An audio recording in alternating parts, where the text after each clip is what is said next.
नमस्कार। चलिए आज भारत की नींव की बात करते हैं। मतलब हमारे संविधान की उस बुनियादी रूपरेखा की जिसने असल में हमारे राष्ट्र को वो शक्ल दी है जिसमें हम आज रहते हैं। अच्छा, जब हम संविधान के बारे में सोचते हैं तो दिमाग में क्या आता है? शायद वकीलों और जजों के लिए बना एक बहुत ही मुश्किल और सच कहूं तो थोड़ा बोरिंग डॉक्यूमेंट।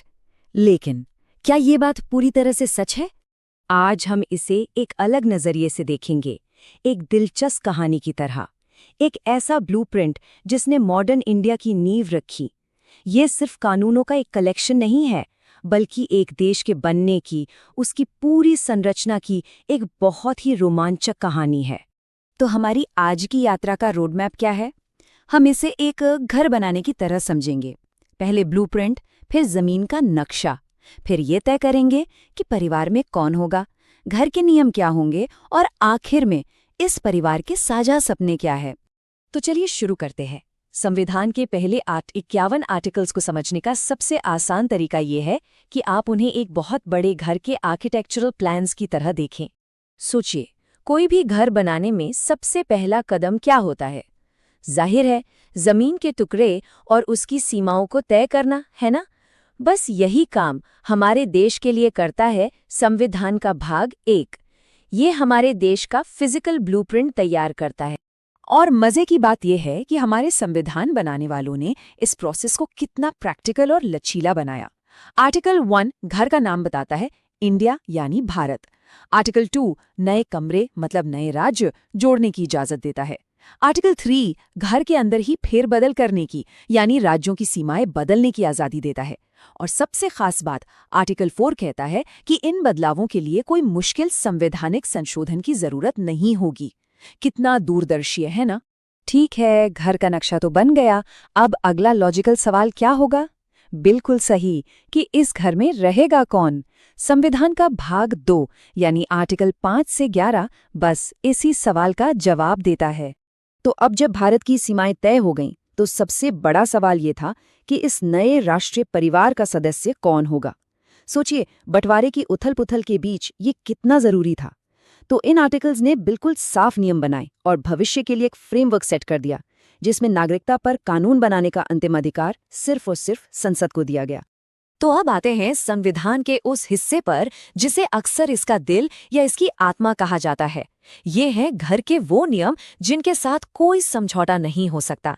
ये हैं हमारे मौलिक अधिकार। इन्हें आप एक सुरक्षा कवच की तरह सोच सकते हैं। ये वो नियम हैं जो पक्का करते हैं कि घर का हर सदस्य सुरक्षित और सम्मानित महसूस करे। असल में ये अधिकार सरकार और उसकी एजेंसियों की शक्ति पर एक लिमिट लगाते हैं, ताकि वो किसी भी नागरिक के साथ नाइंसाफी ना कर सके। तो ये मौलिक अधिकार हैं कितने? हमारा संविधान हमें इन मौलिक गारंटियों की 6 बड़ी कैटेगरीज देता है। और ये 6 अधिकार हर नागरिक की गरिमा और उसके विकास की नींव हैं। इसमें समानता का अधिकार है, अपनी बात कहने की आज़ादी है, शोषण के खिलाफ अधिकार है, अपने धर्म को मानने की स्वतंत्रता है और अपनी संस्कृति और शिक्षा को बचाने का भी अधिकार शामिल है। लेकिन डॉक्टर अंबेडकर ने खास तौर पर आर्टिकल 32 को ही संविधान की आत्मा और दिल क्यों कहा? क्योंकि ये एक मास्टर की है, एक चाबी। ये हर नागरिक को वो शक्ति देती है कि अगर उसका कोई भी दूसरा अधिकार छीना जाए तो वो सीधा अदालत का दरवाजा खटखटा सकता है। इस चाबी के बिना बाकी सारे अधिकार बस कागज पर लिखे शब्द रह जाते हैं। अब हमारे पास घर का नक्शा है, परिवार के सदस्य कौन है ये भी तय है और घर के नियम भी बन चुके हैं। लेकिन एक अच्छा परिवार सिर्फ नियमों पर नहीं चलता है ना, उसके कुछ साझा सपने भी होते हैं, भविष्य के लिए कुछ लक्ष्य होते हैं। और यहीं पर हमारे संविधान का जीनियस सामने आता है, फंडामेंटल राइट्स और डायरेक्टिव प्रिंसिपल्स। इन दोनों का फर्क समझना बहुत जरूरी है। मौलिक अधिकार एक ढाल हैं जो बताते हैं कि सरकार क्या नहीं कर सकती और इन्हें आप कोर्ट में लागू करवा सकते हैं। वहीं दूसरी तरफ निर्देशक सिद्धांत एक नैतिक कंपस की तरह हैं जो सरकार को बताते हैं कि उसे क्या करना चाहिए। ये सिद्धांत ही वो नैतिक दिशा सूचक हैं जो देश को एक बेहतर और न्यायपूर्ण भविष्य की ओर ले जाने का रास्ता दिखाते हैं, जैसे कि सामाजिक और आर्थिक न्याय लाना, समान काम के लिए समान वेतन देना, पर्यावरण की रक्षा करना और दुनिया में शांति को बढ़ावा देना। तो चलिए अब एक कदम पीछे हटते हैं और इन सभी टुकड़ों को जोड़कर देखते हैं कि इन शुरुआती आर्टिकल्स ने मिलकर ये जो पूरी तस्वीर बनाई है वो दिखती कैसी है।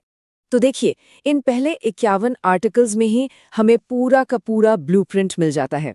जमीन और नक्शा, परिवार के सदस्य, घर के अटूट नियम और उस परिवार के साझा सपने जो इस राष्ट्र को बनाते हैं, सब कुछ यही है। और ये हमें एक आखिरी और बहुत ही जरूरी सवाल पर ले आता है। क्या ये सोचने वाली बात नहीं है कि 70 साल से भी पहले लिखी गई ये बुनियादी बातें आज भी हमारे जीवन, हमारे समाज और हमारी राजनीति को किस तरह से रास्ता दिखा रही हैं? ये एक ऐसा सवाल है जो आज भी उतना ही जरूरी है, शायद पहले से भी ज्यादा, और इस पर सोचना हम सबके लिए बहुत जरूरी है।